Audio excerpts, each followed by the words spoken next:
தாய் தமிழ் உறவுகளுக்கு வணக்கம். ஏப்ரல் 16 இன்று வரலாற்றில் ஒரு மறைக்கப்பட்ட ஒரு மாவீரனுடைய பிறந்த நாள். யார் அந்த மாவீரன்?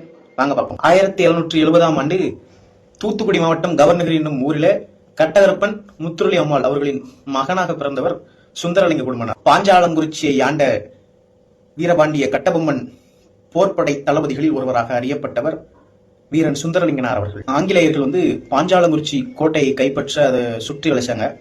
அப்பொழுது மன்னன் வீரபாண்டிய கட்டபொம்மன் கோட்டையை விட்டு வெளியேறாரு. வீரன் சுந்தரலிங்க குடும்பனார் தன் முறைப்பெண்ணான வடிவு மல்லத்தி அவர்களுடன் கோட்டையை சுற்றி ஆடு மேய்ப்பவர்கள் போல வேடமணிந்து அந்த வெள்ளையர்கள் அமைத்த வெடிமருந்து கிடங்குக்குள் பாய்ந்து தற்கொலை தாக்குதலை நடத்தி உலகின் முதல் தற்கொலை படை தளபதி என்னும் பெயரை வீரன் சுந்தரலிங்க குடும்பனார் அவர்கள் பெற்றிருக்கிறார். 1997 தமிழ்நாடு அரசு இவரின் நினைவை போற்றும் விதமாக ஒரு போக்குவரத்து கழகத்திற்கு வீரன் சுந்தரலிங்கனார் போக்குவரத்து கழகம் என்று பெயர் சூட்டி பெருமை சேர்த்துள்ளது. இவருக்கு தூத்துக்குடி மாவட்டம் கோவில்பட்டியிலும் ராமநாதபுரம் மாவட்டம் முதுகுளத்தூரிலும் சிலைகள் உள்ளன. வரலாற்றில் மறைக்கப்பட்ட பாஞ்சாலங்குறிச்சி போர்ப்படை தளபதி மாவீரன் சுந்தரலிங்கம் வேளாளர் அவர்களின் தியாகத்தை புரட்சித்தை வலியுறுத்தி போற்றி வணங்குகிறது. நன்றி, வணக்கம்.